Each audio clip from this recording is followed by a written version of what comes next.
Assalamualaikum warahmatullahi wabarakatuh. Berikut ini adalah peta konsep tentang jejak peradaban dinasti Abbasiyah yang akan kita pelajari. Mula-mulanya kita akan mempelajari keruntuhan dinasti Umayyah, yaitu dinasti yang berdiri sebelum berdirinya dinasti Abbasiyah. Kemudian proses berdirinya, silsilahnya, kemudian khalifah-khalifah besar dinasti Abbasiyah.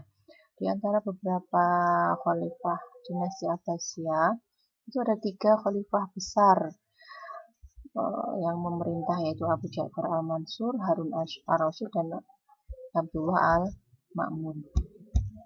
Berikutnya, ini bisa kalian pelajari di bahan ajar yang sudah saya bagikan ya. Ini gambaran-gambaran. Yang pertama itu adalah gambaran dari istana dinasti Abbasiyah yang berada di Baghdad. Kemudian adalah perluasan pesta kekuasaan dinasti Abbasiyah. Nah, ini yang akan kita pelajari tentang ini. Berdirinya dinasti Abbasiyah diawali dengan keruntuhan dinasti Umayyah.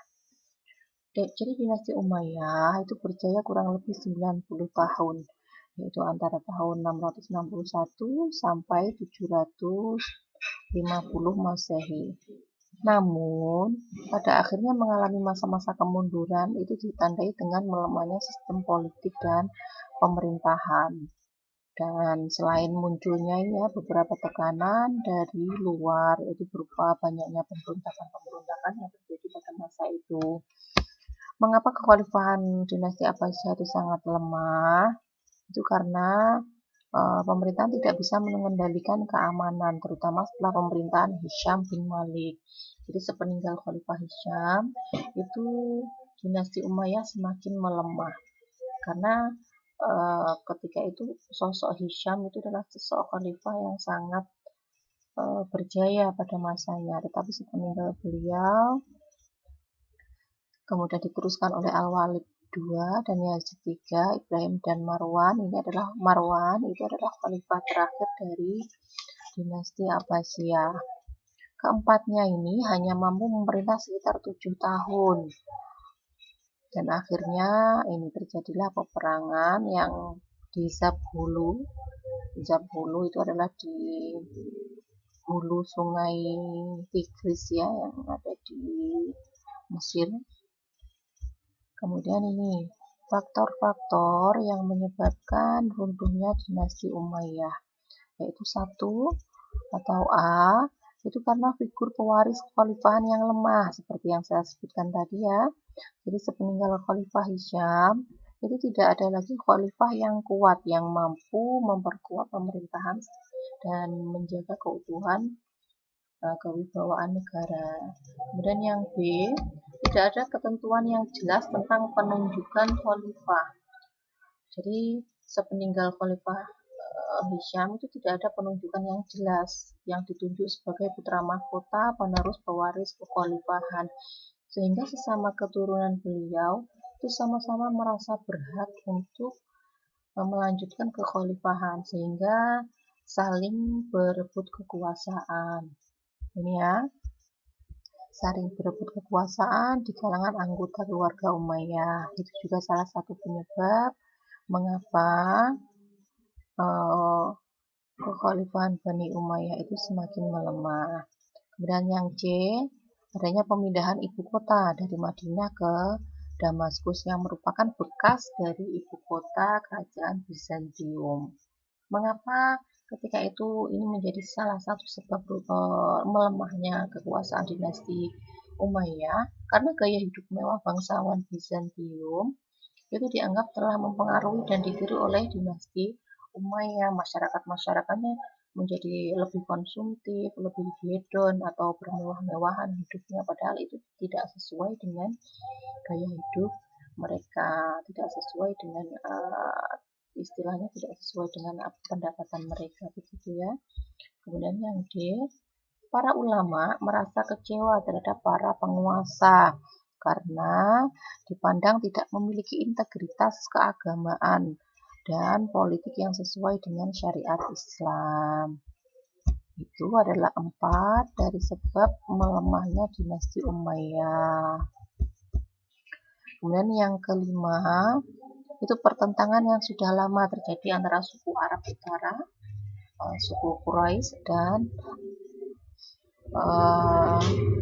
suku Arab Selatan. Dan itu mencapai puncaknya ketika karena para khalifah berpihak pada salah satu, jadi lebih condong ke salah satu suku Arab, yaitu suku Arab Selatan, lebih condong kepada atau pilih kasih gitu ya istilahnya, lebih condong kepada suku Arab Yamani.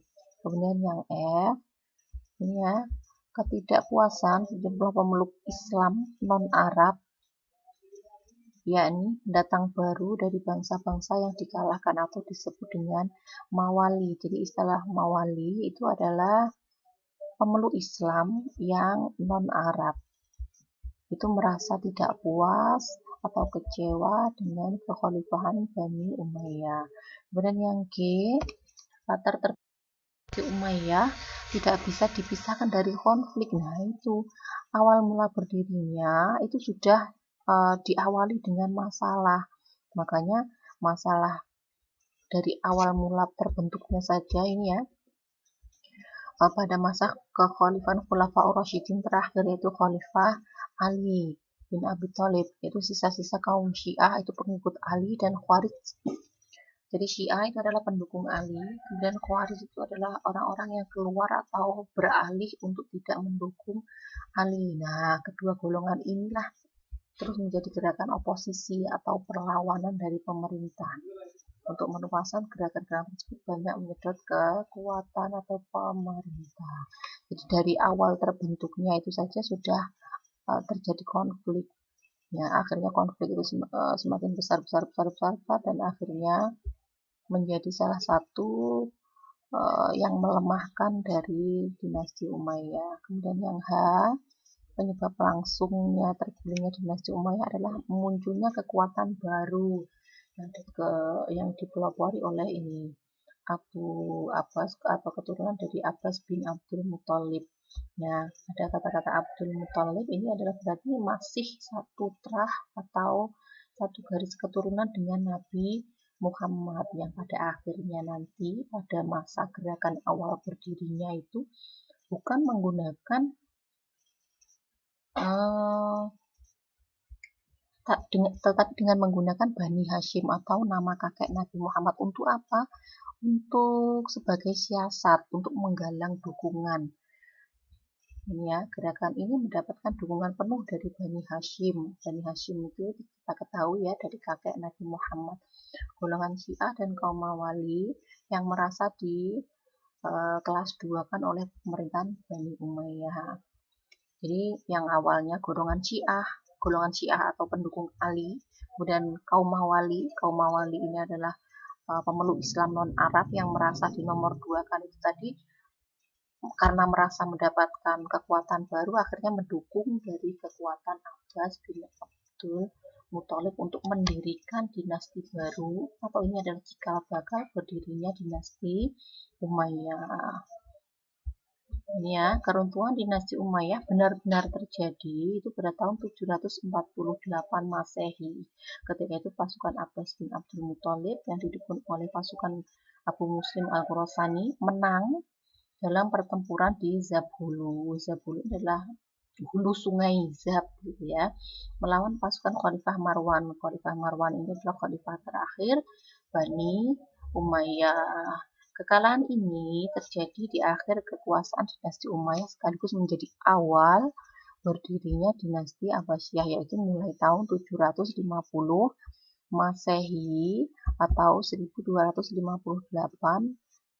hingga 1258 Masehi. Itu adalah awalnya,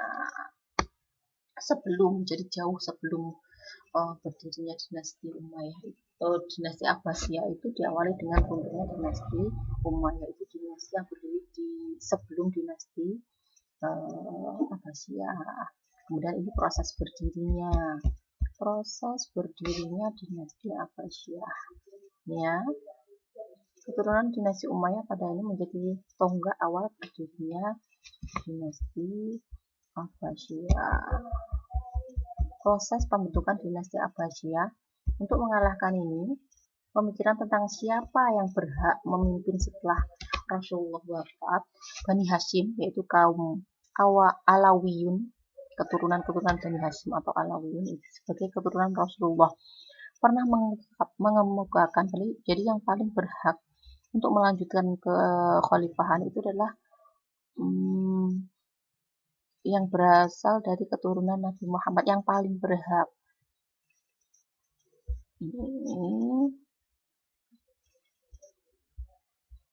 Ini para keluarga Abbas melakukan berbagai strategi dan persiapan di ketiga tersebut, salah satunya dengan propaganda bahwa orang-orang Abbasiyah lebih berhak dari Bani Umayyah atas kekhalifahan Islam.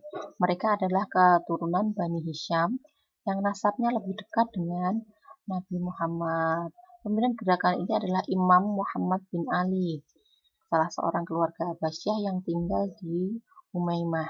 Muhammad bin Ali ini tidak menonjolkan nama Bani Abbasiyah, melainkan lebih menggunakan nama Bani Hashim untuk menghindari perpecahan kelompok antara Syiah.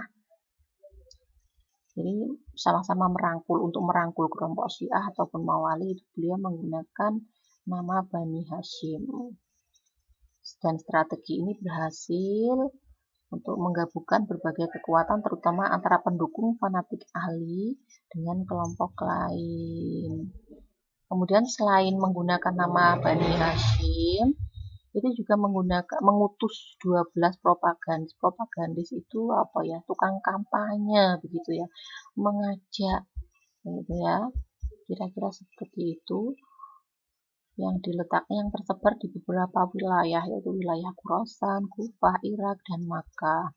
Dan di antara propagandis itu yang paling terkenal itu bernama Abu Muslim al-Khurasani, seorang tokoh masyarakat di Khurasan. Khurasan itu nama suatu daerah ya, yang merasa dirugikan selama masa dinasti Umayyad. Jadi Abu Muslim al-Khurasani ini salah satu seseorang yang memang dari awalnya sudah membenci dinasti Umayyah. Ya. Karena isu ketidakadilan yang dilontarkannya mendapat banyak sambutan dari berbagai kelompok, khususnya yang tidak senang. Jadi misi propagandanya itu berhasil. Sudah, jadi yang pertama itu lanjut lagi. Nah, gerakan dan propaganda ini ya, positif oleh masalah diuji dengan golongan ini.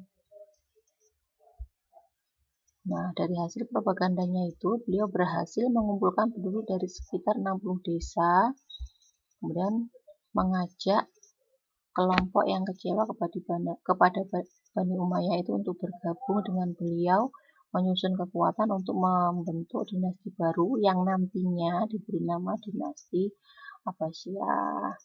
Cukup sekian. Wassalamualaikum warahmatullahi wabarakatuh.